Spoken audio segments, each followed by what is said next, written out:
وصلی اللہ علی النبی الکریم رب اشرح لی صدری ویسر لی امری واحلل عقدۃ من لسانی یفقہوا قولی۔ بچپن میں جب کہ میں رہتا تھا یو پی میں ایک گاؤں میں، پھر اعظم گڑھ شہر میں رہنے لگا، تو اس زمانے میں یعنی آزادی سے بہت پہلے کی بات ہے، یہ مسلمانوں کے اخباروں میں یا میگزین میں ایک بہت زیادہ پاپولر تھا ایک ٹاپک، تو ہوا کرتا تھا مسلمان کیا کریں۔ یہ بہت چھپتا تھا اس زمانے میں، پھر اس کو کلیکشن بھی چھپا اس کا کتابوں کی شکل میں، مسلمان کیا کریں۔ جہاں تک میں یاد ہے ان آرٹیکل کو پڑھ کر مجھے میرے مائنڈ میں کچھ بھی نہیں آتا تھا سوائے کنفیوژن کے، مسلمان کیا کریں۔ ابھی حال میں ایک کتاب چھپی ہے عرب سے، عربک لینگویج میں، اس کا ٹائٹل ہے من این نبدا، من این نبدا، ہم کہاں سے شروع کریں، فرام ویئر ٹو بگن۔ اس کا مطلب ہے کہ 100 برس کی تاریخ جو مسلمانوں کی ہے وہ ابھی تک ڈائریکشن لیس ہے، نہیں پتہ نہیں کہ ڈائریکشن کیا ہے ہمارا، کدھر چلیں ہم۔ 100 سال بیت گئے، ابھی تک ہمیں ڈائریکشن کا پتہ نہیں، ابھی تک یہ ہے کہ من این نبدا، مسلمان کیا کریں۔ یہ کیوں ہے؟ اس کا میں سمجھتا ہوں کہ ایک جڑ جو ہے، روٹ کاز، اس کو میں کہتا ہوں انٹلیکچوئل بیکورڈنیس۔ میں پورے کنوکشن کے ساتھ کہتا ہوں کہ پوری مسلم ورلڈ، چاہے پڑھے لکھی ہو اور بے پڑھے لکھے ہوں، سب کے سب انٹلیکچوئل بیکورڈنیس میں مبتلا ہے۔ کھاتے کماتے ہیں، موٹے ہو جاتے ہیں کھا کر کے، اچھا گھر بناتے ہیں، اچھی کاروں پہ دوڑتے ہیں، وہ بھی دوسروں کے بنائے ہوئے۔ وہ آرکیٹیکچر دوسروں نے پیدا کیا ہے، آپ نے نہیں۔ وہ گاڑیاں دوسروں نے بنائی ہیں، آپ نے نہیں۔ تو دوسروں کی خدمت کر کے، اس کو قرآن میں کہا ہے کہ حبل من الناس، یہ حبل من الناس کے تحت یہ سب ہو رہا ہے۔ جو جہاں تک تھنکنگ کی بات ہے، انٹلیکچوئل تھنکنگ کی بات ہے، سوچ، اس میں بالکل ہی پیچھے ہیں سارے کی ساری دنیا کا مسلمان۔ میں پورے ہوش میں یہ بات کہہ رہا ہوں اور جوش میں نہیں کہہ رہا ہوں، کہ سارے دنیا کے مسلم رہنما، چاہے مدرسے کے ہوں یا کالج یونیورسٹی کے ہوں، وہ ہے انٹلیکچوئل بیکورڈنس کے شکار ہیں۔ کیوں؟ اس کی ایک جڑ جو ہے وہ یہ ہے کہ کانشیسلی یا انکانشیسلی لوگوں نے سمجھ لیا ہے کہ رسول اللہ جو تھے، ان کے بارے میں ایک بہت بڑے کنفیوژن میں پڑے ہوئے ہیں لوگ۔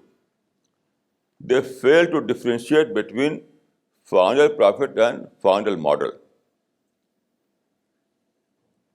پوری مسلم امت جو ہے، one to all, without any exception, وہ نہیں جانتی کہ فائنل پرافٹ تو ہو سکتا ہے لیکن فائنل ماڈل نہیں ہو سکتا ہے۔ دیٹ از امپاسبل، کیونکہ سچویشن ویری کرتی ہے، سچویشن ڈفر کرتی ہے ہمیشہ۔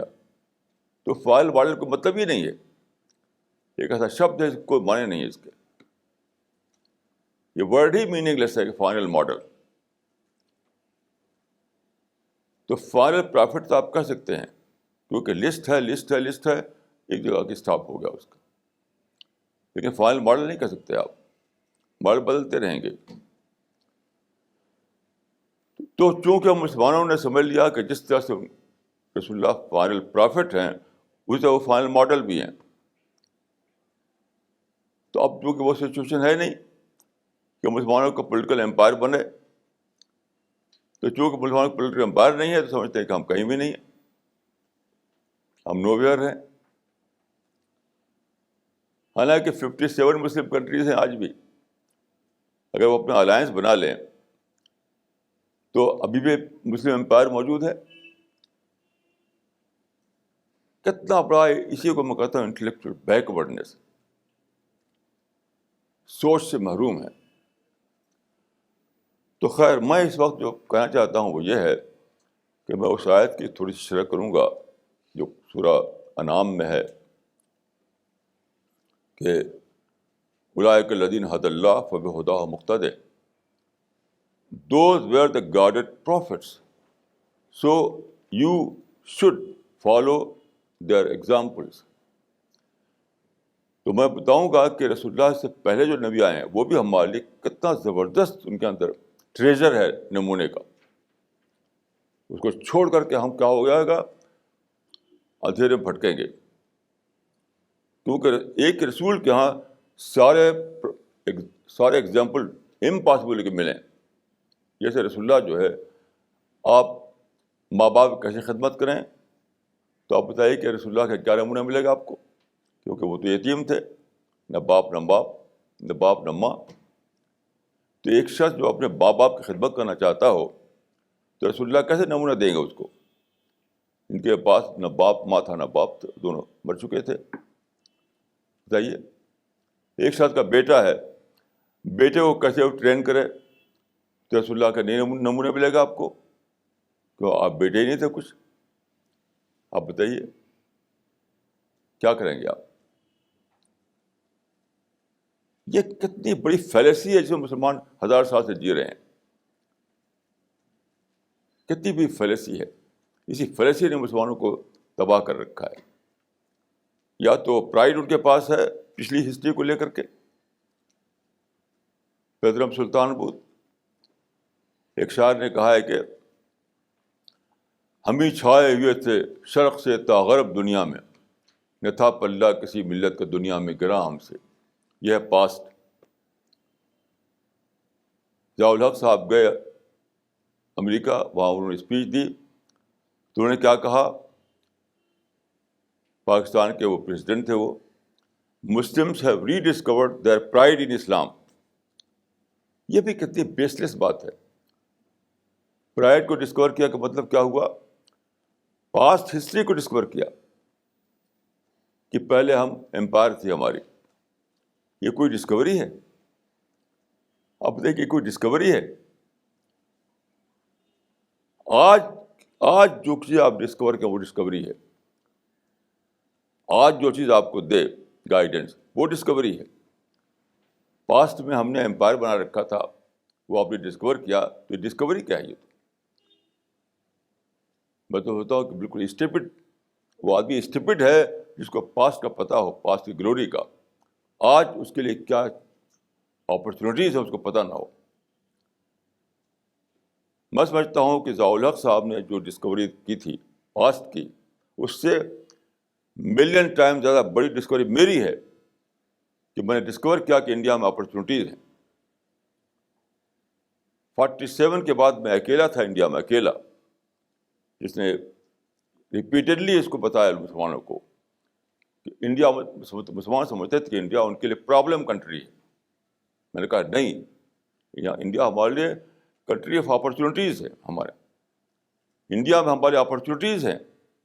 میں نے یہاں تک کہا، میری کتاب پڑھ سکتے ہیں آپ، انڈین مسلمس کا پازیٹیو آؤٹ لک. وہ چھپا ہوا، اس میں چھپا ہوا کہ انڈیا میں جو اپرچونیٹیز ہیں ہمارے لیے مسلمانوں کے لیے، وہ 57 مسلم کنٹریز سے بھی زیادہ ہیں. یہ اس کو میں ڈسکوری کہوں گا. جو آج میں اپرچونیٹیز کو ڈسکور کرے اس نے ڈسکوری کی. جو پاسٹ کی گلوری کو پتہ کرے وہ کیا ہے؟ وہ تو اسٹپڈ آدمی ہے. اور اس کو جا کر ضیاء الحق صاحب نے فخر ساتھ کہا امریکہ میں Muslims have rediscovered their pride in Islam. تو اس سے بلین ٹائم زیادہ بڑی ڈسکوری میری ہے کہ میں نے دریافت کیا کہ نہ صرف انڈیا میں بلکہ ساری دنیا میں اپرچونیٹیز کھلی ہیں ہمارے لیے. انڈیا میں، سنگاپور میں، لنکا میں، یورپ میں، امریکہ میں، ہر جگہ. کیوں؟ آج فریڈم ہے، آج ریلیجس فریڈم ہے، آج نئے اپرچونیٹیز ہیں. یہ ورڈ میں پہلی بار بولا میں کہ نئے دنیا میں اکانومی کو ڈی سینٹرلائز کر دیا گیا ہے. پہلے کنگ کے پاس سارے مواقع ہوتے تھے، آج ڈی سینٹرلائز کر دیا گیا ہے. اپارچونیٹیز کا سیلاب بہہ رہا ہے ہر طرف، جہاں چاہے آپ کام کیجیے. یہ ڈسکوری زیادہ بڑی ڈسکوری ہے اس سے کہ آپ پاسٹ کے امپائر کو ڈسکور کر کے آپ پرائڈ میں جی رہے ہیں. یہی سارے مسلمانوں کا حال ہے، چاہے مسٹر ہوں یا مولوی ہوں، سب کا حال یہی ہے. خیر، تو اس وقت میں جو کہنا چاہتا ہوں وہ یہ ہے کہ پچھلے نبیوں کی جو زندگی ایک ٹریزر ہے، ٹریزر. میں تھوڑا سا آپ کو مثالیں دوں گا، چند مثالیں. سب سے پہلے انسان تھے آدم، اور وہ پہلے پرافٹ بھی تھے. ان کے یہاں ایک بہت بڑی اگزامپل ہمارے لیے ہے. وہ کیا ہے؟ وہ یہ ہے کہ آپ جانتے ہیں کہ قرآن میں جو ان کا قصہ بتایا گیا ہے، بائبل میں بتایا گیا ہے کہ خدا نے پیدا کر کے انہیں پیراڈائز میں رکھا. پھر ان سے ایک غلطی ہوئی کہ فاربڈن ٹری کا فروٹ کھا لیا انہوں نے، تو انہیں جنت سے نکال دیا گیا، دنیا میں بھیج دیا گیا. اور یہ کہا گیا کہ بعضکم لبعض عدو، اس شیطان کے بہکاوے سے انہوں نے کھایا تھا اس کو. تو بعضکم لبعض عدو، یعنی انسان اور سیٹن ایک دوسرے کے انیمی ہوں گے. یہ بہت بڑی بات ہے. ہمارے انیمی نہ تو ہندو ہے، نہ کرسچن ہے، نہ جو ہے، نہ امریکن ہے. کوئی انیمی ہمارا نہیں ہے، انیمی ہمارا سیٹن ہے. کتنی بڑی بات ہے. سارے مسلمان، دنیا بھر کے مسلمان کیا سمجھتے ہیں؟ انہی لوگ انیمی سمجھتے ہیں، انہی لوگ انیمی سمجھتے ہیں. کوئی سمجھتا ہے کہ ہندو انیمی ہے، کوئی سمجھتا ہے RSS انیمی ہے، BJP انیمی کوئی سمجھتا ہے، کوئی یہودی کو سمجھتا ہے، کوئی امریکن کو سمجھتا ہے. سب جھوٹی باتیں ہیں. کوئی ہمارا انیمی نہیں ہے. ہمارا انیمی کون ہے؟ سیٹن ہے. بعضکم لبعض عدو، کتنی بڑی بات ہے جو حضرت آدم کی زندگی میں ملتی ہے ہمیں. تمہارا کوئی انیمی نہیں ہے، سب تمہارے دوست ہیں، سب ہمارے دوست ہیں. یعنی اتنی بڑی بات ہے کہ اس سے ایک آپ کو یونیورسل کانسیپٹ ملتا ہے. آپ کو سارے انسان کو آپ اپنا فرینڈ سمجھنے لگتے ہیں، سارے انسان کو اپنا سمجھ لگتے ہیں. وی اینڈ دے کانسیپٹ ختم ہو جاتا ہے. صرف سیٹن کے معاملے میں بنتا ہے معاملہ آپ کا، کہ سیٹن سے آپ کا مقابلہ ہے، جو بہکاتا ہے، جو ڈیویٹ کرتا ہے سچائی سے. کہ یہ پرافٹ آدم کے ہاں ایگزامپل ہے. کتنا بڑا ایگزامپل ہے یہ کہ کسی کو انیمی نہ سمجھو. انیمی سمجھنا تو سیٹن کو انیمی سمجھو. کیا آپ سمجھتے ہیں کہ اس سے بڑی بات کوئی ہو سکتی ہے؟ جب سے مجھے ڈسکوری ہوئی ہے، سارے دنیا سے میرے دل میں پیار کا سمندر بہہ رہا ہے. سمندر. میرے دل میں کسی کے لیے ہیٹ نہیں، کسی کے لیے نفرت نہیں. چاہے ہندو ہو، چاہے RSS ہو، چاہے BJP ہو یا کانگریس ہو، چاہے امریکہ ہو، یورپ ہو، یہودی ہو، عیسائی ہو، سب کے لیے میرے دل میں پیار کا سمندر بہہ رہا ہے. کیوں؟ دشمن میرے یہ لوگ نہیں ہیں، میرا دشمن سیٹن ہے جو بہکاتا ہے. بعضکم لبعض عدو، یہ اللہ تعالیٰ نے کہا تھا آدم سے کہ اے آدم، دنیا میں جاؤ بسو، وہاں تمہارے لیے سیٹن سے مقابلہ رہے گا. سیٹن سے مقابلہ رہے گا. تم اور سیٹن ایک دوسرے کا انیمی رہو گے. کتنی بڑی بات ہے جو حضرت آدم کی زندگی میں موجود ہے، اور اس کو بھلا کر کے ہم دنیا بھر کو اپنا دشمن سمجھے ہوئے ہیں. تو پیار سے محروم ہے. بتائیے، انسانیت کے لیے پیار نہیں ہمارے دل میں. میں نے بہت مسلمانوں سے زندگی پر ملاقاتیں ہوئی ہیں میری، یہاں سے لے کے یورپ، امریکہ، سارے دنیا میں، عرب، سب کے دلوں میں نفرتیں پھیلی ہوئی. یعنی پیار کی مٹھاس سے لوگ محروم ہیں. کیسی میٹھی چیز ہے پیار، کیسی میٹھی چیز ہے پیار. انسان سے پیار کرنا، اس سے زیادہ مٹھاس کسی چیز میں نہیں ہے. کوئی بھی مٹھاس کی دوسری چیز ہے جو بکتی ہے بازاروں میں، اس سے بلین ٹائم زیادہ بڑی مٹھاس یہ ہے کہ آپ کو انسان سے پیار ہو، انسان سے محبت ہو. لیکن اس سے محروم ہے مسلمان. کیونکہ وہ جو سبق دیا تھا حضرت آدم کے زمانے میں کہ دشمن تمہارا انسان نہیں ہے، دشمن تمہارا سیٹن ہے، کتنی بڑی بات ہے بتائیے، اس سے بڑی بات کوئی ہو سکتی ہے؟ پھر آپ دیکھیے حضرت نوح کا زمانہ آتا ہے. حضرت نوح جو پرافٹ تھے، 950 سال تک وہ دنیا میں رہے اور لوگوں کو سچائی کی بات بتاتے رہے. 950 سال تک. اس میں اتھاہ ہمت ملتی ہے، اتھاہ کرج ملتی ہے کہ سینکڑوں سال تک بھی اگر مجھے زندگی ملے تو مجھے سچائی کی بات پھیلاتے رہنا ہے، پھیلاتے رہنا ہے، پھیلاتے رہنا ہے. کبھی کبھی بھی فرسٹریشن میں نہیں پڑنا ہے، کبھی نراشا میں نہیں پڑنا ہے. بتائیے، نراشا کوئی سوال نہیں، فرسٹریشن کوئی سوال نہیں. سچائی کی بات کو پھیلاتے رہو، پھیلاتے رہو، پھیلاتے رہو، چاہے سینکڑوں سال بیت جائے. کیا اس سے بڑی کوئی میسج ہو سکتا ہے؟ بتائیے. حدوں کیا ملتا ہے ہمیں؟ اس اللہ کے بندے نے 950 سال تک، آپ ذرا غور کیجیے، سچائی کا پیغام پھیلاتا رہا، وہ دعا کرتا رہا. ثم اعلنت لهم واسررت لهم اسرارا. وہ بندے خدا کہتا ہے کہ میں نے ان کو پبلک میں کہا، پرائیویٹ میں کہا، ہر جگہ کہا، ہر جگہ بتایا، سمجھایا ان کو. تو اس میں ہم کو ایک کتنی بڑی روشنی ملتی ہے کہ سچائی کے میسج ایسی چیز نہیں کہ آپ چھوڑ دیں 2-4 دن کے اندر اور نراشا میں پڑ جائیں. پھیلاتے رہیے، پھیلاتے رہیے، پھیلاتے رہیے، چاہے 900 سال بیت جائے. کتنا بڑا میسج ہے جو حضرت کیا ملتا ہے ہم کو. پھر آگے بڑھیے، حضرت ابراہیم کی زندگی کو لیجیے. حضرت ابراہیم کی زندگی میں بہت بڑا ایک میسج ہے. کل ایک لیڈی نے ایک سوال کیا ہمارے یہاں، ہماری ٹیم کے ایک ممبر نے، تو اس کا میں نے پھر وہاں پر جواب ملا مجھے حضرت ابراہیم کے یہاں. میں نے یہ کہا تھا کہ برٹرڈ رسل جو تھا، بہت بڑا فلاسفر تھا وہ، اور بہت بڑا اور بہت ہی آبجیکٹو تھنکر تھا وہ. تو اس نے لکھا ہے، اتھیسٹ تھا وہ، خدا کو نہیں مانتا تھا. تو اس نے کہا ہے کہ آرگومنٹ فرام ڈیزائن جو ہے، آرگومنٹ فرام ڈیزائن جو ہے، یہ ان پرنسپل ایک بہت ہی اسٹرانگ آرگومنٹ ہے. یعنی مطلب ہے کہ where there is a design there is a designer, where there is a design there is a designer, and when designer is proved the existence of God is also proved. یہ جو argument ہے، اس کو اس نے کہا کہ اس زمانے میں جب انفلوئنشیل آرگومنٹ جو ہے، ویلڈ آرگومنٹ بن چکا ہے، تو ان نیچر یہ آرگومنٹ ویلڈ آرگومنٹ ہے، سائنٹیفک آرگومنٹ ہے. لیکن یہ کہا کر اس کو وہ کر دیا کہ ڈارونزم اس کو ڈسٹرائے کر دیا ہے. یہ کہا کر اس کو رد کر دیتا ہے، وہ انکار کر دیتا ہے ماننے سے کہ ڈارونزم اس کو ڈسٹرائے کر دیا ہے.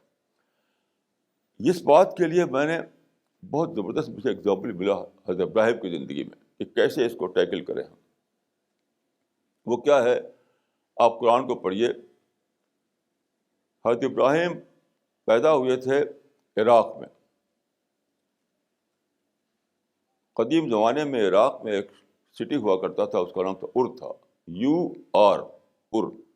وہاں پر پیدا ہوئے تھے وہ.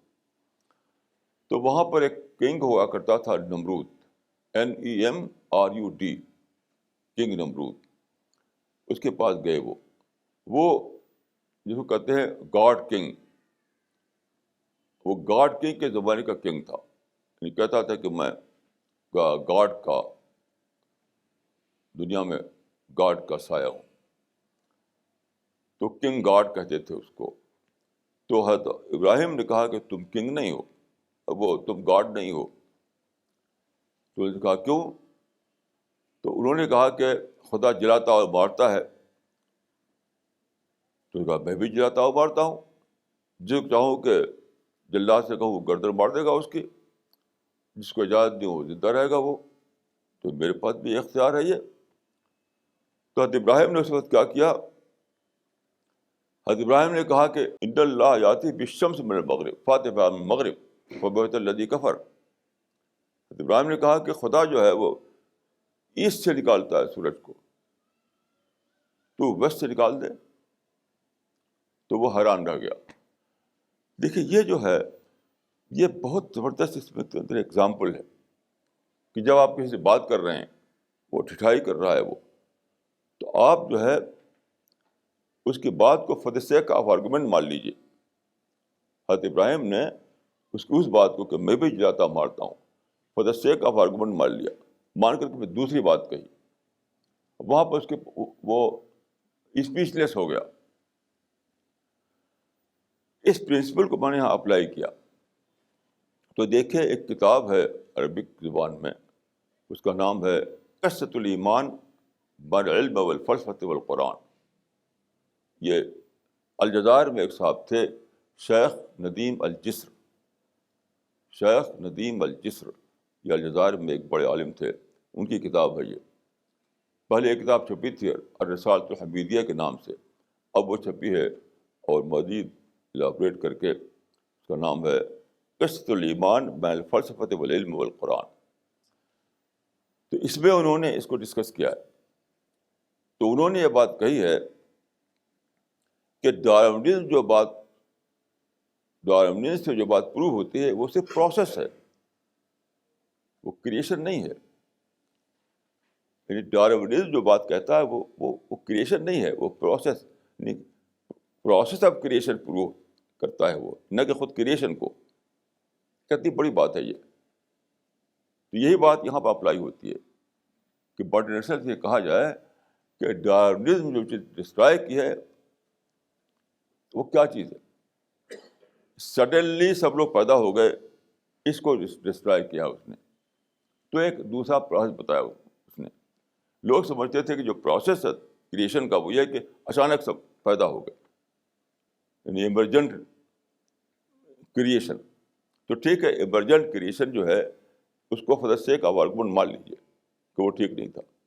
لیکن اس سے آپ کہہ سکتے ہیں کہ تمہارے نظریے سے، تمہاری آئیڈیالوجی سے جو پروو ہوتی ہے وہ صرف یہ کہ پروسیس جو تھا کریشن کا وہ کیا تھا، وہ تھا گریجول، ایوولوشنری. تو آپ یہ کہہ سکتے ہیں وہاں پر کہ evolution it self in need of new explanation. Evolution does not explain. Evolution does not explain. Evolution itself is in need of explanation. جو پروسیس آپ بلا رہے ایوولوشنری پروسیس، تو ایک پروسیس ہی تو پروو ہوا. خود اس پروسیس کنٹرول کون کر رہا ہے یہ کہاں اس میں ہے. اگر ہم مان لیں کہ دنیا میں جو چیزیں پیدا ہوئیں یا پیدا ہو رہی ہیں اس کا طریقہ یہ ہے کہ ایک ایوولوشنری پروسیس جاری ہے، تو اگر ہم for the seek of argument مان لیں کہ ایوولوشنری پروسیس کے تحت یہ اسپیشیز وجود میں آ رہی ہیں، تب بھی یہ سوال باقی رہتا ہے کہ وہ کون ہے جو کنٹرول کر رہا ہے اس پروسیس کو، وہ کون ہے جو اس پروسیس کو چلا رہا ہے. یہ لکھا انہوں نے شیخ ندیم الجسر نے وہ اس کتاب میں قصۃ الایمان بین الفلسفۃ والعلم والقرآن، کہ اگر ہم یہ مان لیں ڈارون کی کہانی کے مطابق کہ کریشن جو ہوا ہے وہ تھرو ایوولوشنری پروسیس ہوا ہے، تو ٹھیک ہے. اب سوال یہ باقی رہتا ہے پھر بھی کہ یہ جو پروسیس ہے اس پروسیس کو کون کنٹرول کر رہا ہے، یہ پروسیس کہیں چل رہا ہے. پھر بھی تو ایک چاہیے اس پروسیس کو چلانے والا. تو پہلے اگر سوال یہ تھا کہ کس نے پیدا کیا ہے، اب سوال یہاں پر آ گیا ہے کہ اس پروسیس کون چلا رہا ہے. اسی کو میں کہہ رہا ہوں کہ evolution does not prove, evolution does not explain, evolution does not explain, evolution it self is in need of explanation. یہ ہے حضرت ابراہیم کو اس سے ملتا ہے ہمیں کہ اگر آدمی ڈھٹائی کر رہا ہے تو for the sake of argument اس کی بات کو مان کر کے اب ایک اور پوائنٹ لائیے کہ اگر آدمی اس پر انسسٹ کر رہا ہے کہ ڈارون کی تھیوری جو ہے وہ صحیح ہے، ڈارون کی تھیوری جو ہے وہ صحیح تھیوری ہے، تو میں یہ کہوں گا کہ ٹھیک ہے، ڈارون کی تھیوری کیا ہے؟ ڈارون کی تھیوری صرف پروسیس کو بتاتی ہے، کریشن کا جواب نہیں دیتی وہ، یعنی کریشن کیسے ہوا، چیزیں کریٹ کیسے ہوئیں، یہ اس کا جواب نہیں ہے ڈارونزم میں. صرف یہ ہے کہ وہ پروسیس کیا ہے جس سے چیزیں بن رہی ہیں. تو پہلے سوال اگر تھا کریشن پر، اب بھی وہ باقی ہے اس طریقے سے کہ یہ جو جس چیز کو تم کہہ رہے ہو پروسیس، جو ایولیوشنری پروسیس، اس کے بارے میں بتاؤ کہ اس کو کون کنٹرول کر رہا ہے. پھر ہمیں ضرورت ہے خدا کی جو اس پروسیس کو کنٹرول کر رہا ہو. تو بات تو وہیں کمی رہی. یہ مجھے ملتا ہے نمونہ حضرت ابراہیم کی زندگی میں. اور آگے بڑھیے، حضرت یوسف کو لیجیے. حضرت یوسف بھی ایک پیغمبر تھے. وہ ایجپٹ میں ان کو پیغمبری ملی. اس وقت ایجپٹ میں کیا تھا کہ ایک مشرک بادشاہ تھا، مشرک بادشاہ یعنی آئیڈل ورشپر. تو اس کو ایک لمبی کہانی آپ پڑھ سکتے ہیں قرآن میں اس کو، کہ ایک موقع آیا جب کہ اس بادشاہ نے جو کہ مشرک تھا اس نے ایک آفر دیا. وہ آفر جو تھا آج کل کی زبان میں آپ کہہ سکتے ہیں کہ وہ تھا مسٹری آف فوڈ کا آفر، کہ آپ ہمارے سسٹم میں فوڈ کا ڈپارٹمنٹ لے لیجیے. حضرت یوسف نے ایکسیپٹ کر لیا اس کو، کیونکہ ایک اس سے کیا ملا ہمیں ایگزامپل، کہ اگر کنگ جو ہے ایک مشرک ہے یا پولیٹیکل سسٹم جو ہے وہ اس کا ہیڈ جو ہے ایک مشرک ہے، اس کے انڈر میں ہمیں ایک موقع مل رہا ہے، ایک اپرچونیٹی مل رہی ہے، تو ہمیں اس کو ایکسیپٹ کر لینا چاہیے. اب سینکڑوں سال سے مسلمانوں نے یہ فتویٰ دے رکھا ہے کہ پہلے اسے لڑو، پہلے اس مشرک کو ختم کرو، اس نان مسلم رولر کو ختم کرو اور اسلامک رول بناؤ، تب تم اس میں عہدہ لے سکتے ہو، ورنہ عہدہ لینا حرام ہے. صحیح کہ ایک پروفٹ کا جو نمونہ ہے اس کو چونکہ ہم نے ختم کر رکھا ہے، اس وجہ سے ہم اندھیرے میں پڑے ہوئے ہیں. جیسے کہ میں نے عرض کیا کہ رسول اللہ کے نمونے کو فائنل ماڈل سمجھ لینے سے یہ نقصان ہو رہا ہے مسلمانوں کا کہ دوسرے جو ماڈل ہیں، دوسرے ماڈل کو وہ فالو نہیں کر پاتے ہیں. ورنہ ہم انڈیا میں ہیں، یعنی ابھی میں نے ایک آرٹیکل پڑھ رہا تھا کہ انڈیا میں جو لوگ منسٹر بنے ہوئے ہیں یا پریزیڈنٹ بنے ہوئے ہیں، اور سب کو اس نے کہا تھا کہ لوگ کفر کر رہے ہیں. میں سمجھتا ہوں کہ یہ اس لیے کہا انہوں نے کہ انہوں نے اپنے ذہن میں ایک الگ ماڈل بنا لیا. اگر حضرت یوسف کا ماڈل ان کے سامنے ہو تو بالکل صحیح کر رہے ہیں وہ. حضرت یوسف کا ماڈل آپ کے سامنے ہو تو وہ پروفیٹک ماڈل کے مطابق کر رہے ہیں، وہ بھی پروفیٹک ماڈل پر ہیں. جب حضرت یوسف نے ایک مشرک بادشاہ کے انڈر میں قبول کر لیا فوڈ منسٹری، تو آج اگر کوئی شخص قبول کیے ہوئے ہے کوئی منسٹری یا پریزیڈنٹ بنا ہوا تو وہ ٹھیک کر رہا ہے، وہ بھی ایک پروفٹ کے ماڈل کو فالو کر رہا ہے. وہ کتنی بڑی بات ہے جو ہم سے بھولی ہوئی ہے. ایسے ہی دیکھیے حضرت یونس علیہ السلام کو لیجیے. حضرت یونس علیہ السلام آئے تھے عراق میں، ایک تھا نینوا، اب نینوا نہیں ہے، تو نینوا میں آئے تھے وہ. وہاں پر انہوں نے لوگوں کو میسج دیا، لوگوں نے مانا نہیں تو وہ چھوڑ کر چلے گئے. تو یہ لمبی کہانی ہے، آپ پڑھ سکتے ہیں، بائبل میں بھی ہے، قرآن میں بھی ہے، کہ وہ ایسا ہوا کہ مچھلی کے پیٹ میں مچھلی نے نگل لیا ان کو، مچھلی کے پیٹ میں چلے گئے. 40 دن تک مچھلی کے پیٹ میں رہے وہ. پھر انہوں نے دعا کی اللہ تعالیٰ سے. مچھلی شاید ویل تھی، بہت بڑی مچھلی جو ویل ہوتی ہے اس کے پیٹ میں انسان رہ سکتا ہے. تو اس کے بعد کیا ہوا کہ انہوں نے اللہ تعالیٰ سے مغفرت مانگی تو مچھلی نے نگل دیا ان کو آ کر کے ایک لینڈ پر، یعنی اس کے ساحل پر، وہاں پر وہ کچھ چیز تھی، کچھ پلانٹ وغیرہ تھا، کچھ کھایا پیا انہوں نے. پھر دوبارہ وہ گئے نینوا میں، اور نینوا میں گئے تو سارے لوگوں نے ان کی پرافٹ ہوڈ کو مان لیا، سب ان کے ساتھی بن گئے، سب ان کے فالوور بن گئے. تو اس میں کیا نمونہ ہے؟ اس میں نمونہ یہ ہے کہ اگر آپ دعوت کے محاذ کو چھوڑ دیں، دعوت ورک کو چھوڑ دیں، تو آپ چلے جائیں گے مچھلی کے پیٹ میں. میں سمجھتا ہوں کہ جو سارے دنیا کے مسلمان اس میں مچھلی کے پیٹ میں ہیں. آج کی مچھلی جو ہے پرابلم ہے، پرابلم فش کی پیٹ میں سارے مسلمان پڑے ہوئے ہیں. 57 مسلم کنٹریز میں مسلمانوں کا رول ہے، تب بھی ہر جگہ جو ہے ہائے ہائے ہو رہا ہے. ہر جگہ جو ہے پرابلم، ہر جگہ پرابلم، ہر جگہ پرابلم. امریکہ بمبارڈمنٹ کرتا ہے جا کر کے، اور مسلمان بے بس ہے، بالکل کچھ کر نہیں سکتے، بالکل پنجے میں ہیں. مسلمان جو ہے پنجے میں ہے، یعنی دوسرے فورسز کی، دوسری طاقتوں کی. تو میں سمجھتا ہوں کہ مسلمانوں نے چونکہ دعوت ورک چھوڑ دیا ہے، اس میسج کو جو ان کے پاس تھا، جس کو پہنچانا تھا دوسروں تک، اس کو چھوڑ دیا ہے.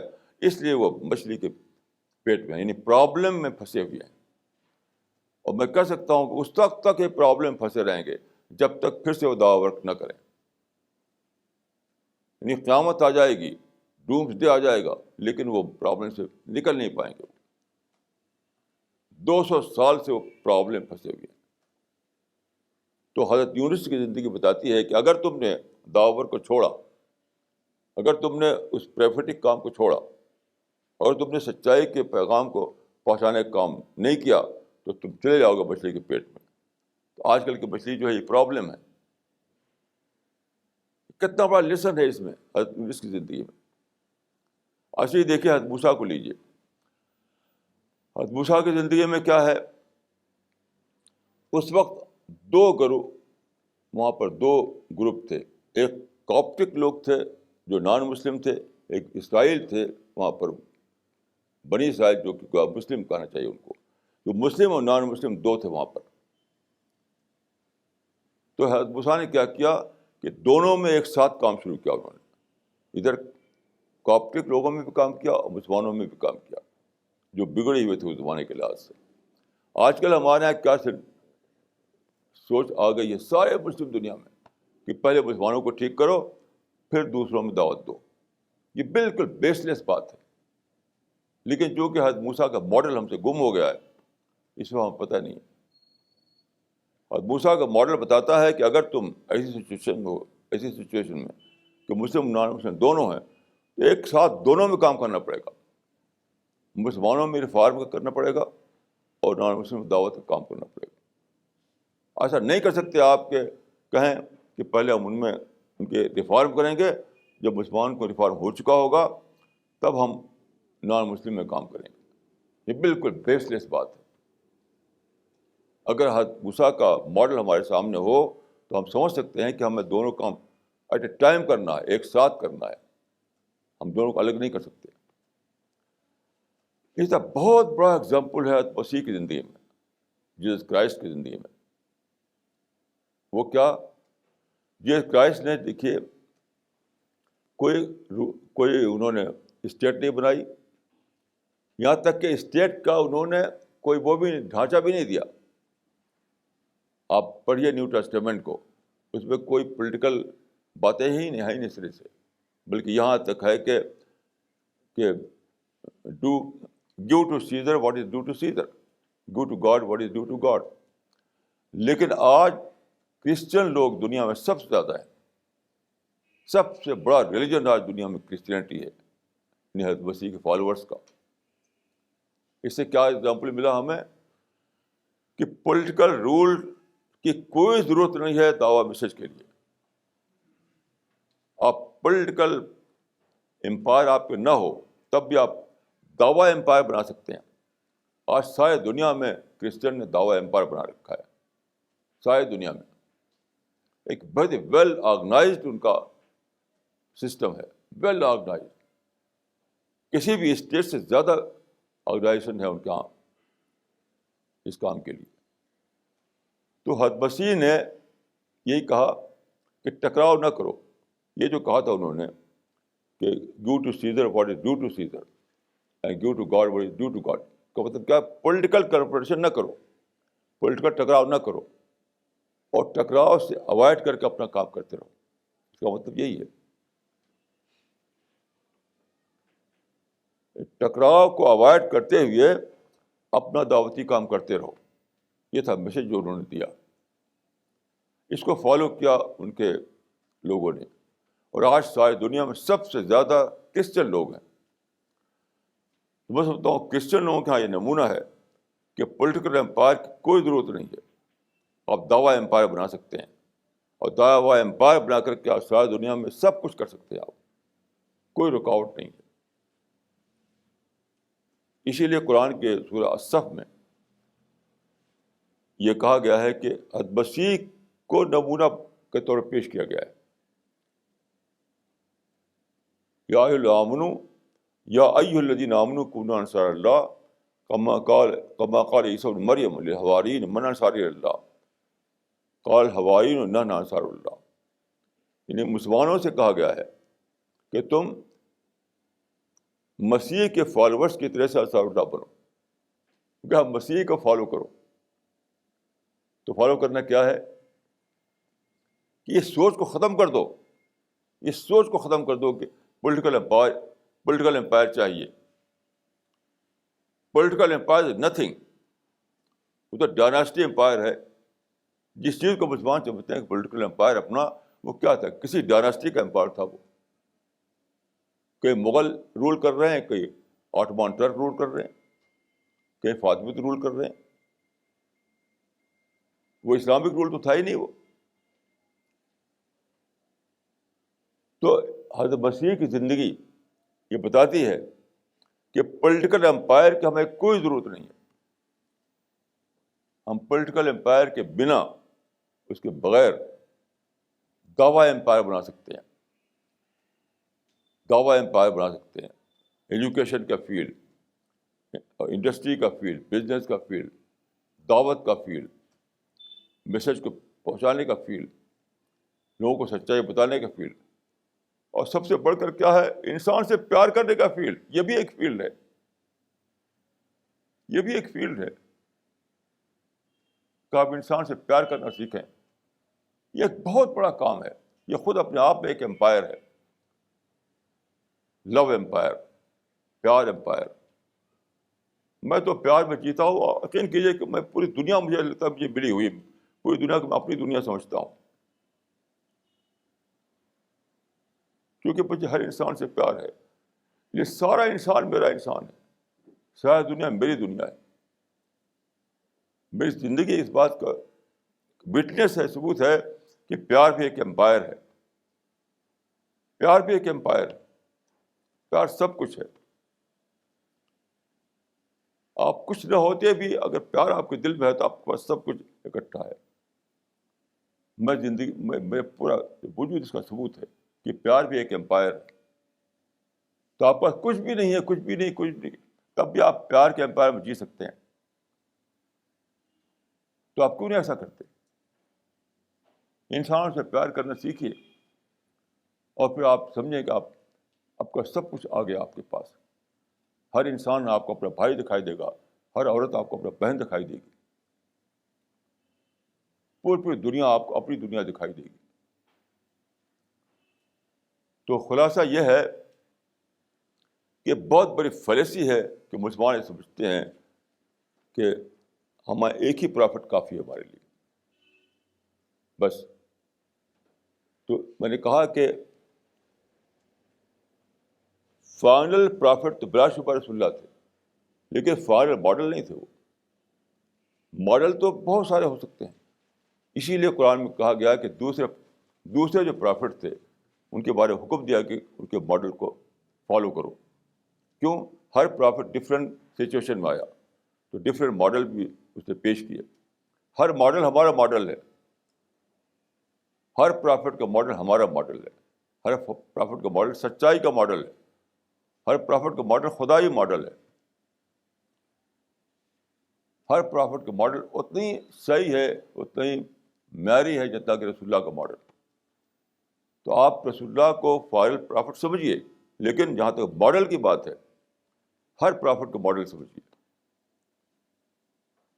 یہ کتنے بڑی مسلمان بلائنڈ ایلی میں پڑے ہیں, بلائنڈ ایلی میں, اندھی گلی میں پھنسے ہوئے ہیں, ڈائریکشن لیس ہو رہے ہیں. کہتے ہیں کہ مینا نبدا, انہیں پتہ ہی نہیں کہاں سے شروع کرا ہے زندگی کو. ڈائریکشن لیس ہو رہے ہیں کیونکہ ماڈل گم ہو گیا ان سے. سارے دنیا کے مسلمان بلائنڈ ایلی میں پڑے ہوئے. تو ایک ہی فارمولے کو پکڑیے کہ رسول اللہ آپ کے لیے فائنل پرافٹ ہیں, لیکن جہاں تک ماڈل کی بات ہے, سارے پرافٹ کا ماڈل موجود ہے. ان سے روشنی لیجیے اور اپنی زندگی کو پھر سے ری پلاننگ کیجیے.